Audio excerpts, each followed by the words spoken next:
dhalatay ciida Soomaaliya laguna koriyey dhaqanka adkaysiguna dib u qaabeeyey. Safarka Waris Diiriye waa mid geesinimo, isbeddel iyo saameyn caalami ahba leh.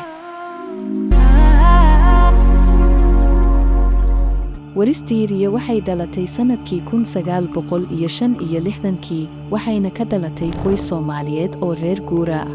Nolosha saxaraha waxay ahayd mid adag oo ay qaabeeyeen caadooyinkii awoowayaashu. Markay 5 sano jir ahayd, Waris waxaa lagu sameeyey gudniinka fircooniga, dhaqan aan lahayn wax sabab caafimaad ah oo ka tegaya raadad qoto dheer oo jidheed iyo kuwo maskaxeedba. Inkasta oo dad badan ay aaminsan yihiin in gudniinka fircooniga uu yahay shuruud diimeed, asal ahaan waa mid ka horeeyey Islaamka, kuna salaysan aaminsanaan dhaqan hore oo qaldan oo ku saabsan edebta iyo nadiifnimada. Markay 13 jir ahayd, iyadoo wajahaysa guur qasab ah oo nin ka weyn ay la gasho, waxay samaysay doorasho qeexday aayaheeda, wayna baxsatay. Keligeed cago cadaan, kuna dhowaanayd inay noqoto qof qaangaad ah. Waris waxay ka gudubtay lama deegaanka si ay u gaadho Muqdisho. Ugu dambayntiina waxay timid London, halkaas oo ay ka ahayd sharci la'aan, nadiifinaysayna sagxadaha McDonald's. Waxay joogtay halkaas McDonald's ilaa markay 18 jir ahayd. Sawir qaade Terence Donovan ayaa arkay iyada. Halkaas nolosheeda ayaa isku beddeshay.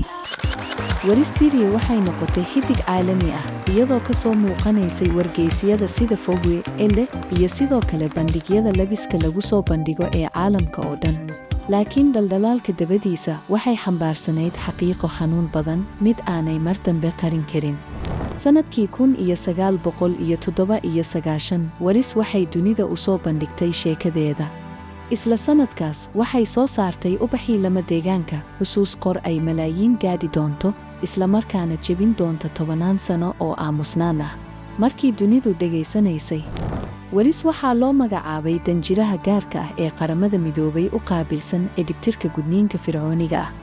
Waxay bilowday socdaalo adduunka ah, ma ahan moodilnimo, balse xornimo darteed. Hadal jeedinteedii, joogitaankeeda iyo diidmadeeda aamusnaanta waxay noqdeen qaylodaan. Sanadkii 2002 waxay aasaastay Desert Flower Foundation oo bixisa waxbarasho, ilaalin iyo taageero gabdhaha halista ku jira. Ubaxii lama deegaanka sidoo kale wuxuu noqday filim sanadkii 2009, iyadoo sii faafinaysay sheekadeeda. Waris Diiriye waxay noqotay wax ka badan moodel, waxay noqotay dhaqdhaqaaq. Sheekadeedu ma aha keliya mid ku saabsan badbaado, waa sidii xanuunka loogu beddeli lahaa awood. Waris mar la aamusiiyey ayaa hadda wuxuu la hadlayaa malaayiin. Qodobka gudniinka fircooniga ah, Waris Diiriye waxay marka tidhi, ma garanayn sida iyo goorta, laakiin waan ogaa in maalin uun aan dagaalami doono. Wayna samaysay. Laga soo bilaabo ilmihii lama deegaan ku dhashay noqdayna codkii caalamiga ah. Waris Diiriye waxay ina xasuusinaysaa, adkaysigu wuxuu xitaa boogaha ugu qoto dheer u beddelaa abuur isbeddel, taas oo caddaynaysa in xitaa xaaladaha ugu adag, quruxdu ay weli bidhiiqdo. Waad ku mahadsan tahay daawashada. Riix badhamada like iyo subscribe si aad u hesho muuqaalo sidan oo kale ah.